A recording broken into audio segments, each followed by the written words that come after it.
అడిగిన నన్ను గుర్తించింది దేవుడు కేసీఆర్ సార్.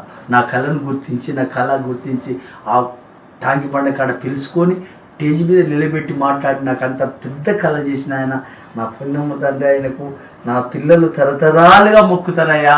కోట్లాస్తి ఇచ్చిండయా మా 600 గజాల చోటిచ్చి నాకు 600 గజాలు ₹1,00,00,000 నాకు ఇచ్చిండు మా తండ్రి దేవుడు మాయ. ఇచ్చినాక నేను కట్టుకుంటే కోడలు కూలగొట్టి నా పరిశాన్ పెట్టి ఇప్పుడు కోట్లు వేసారు.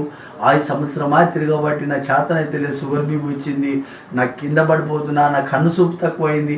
మీకు దండం పెడతా.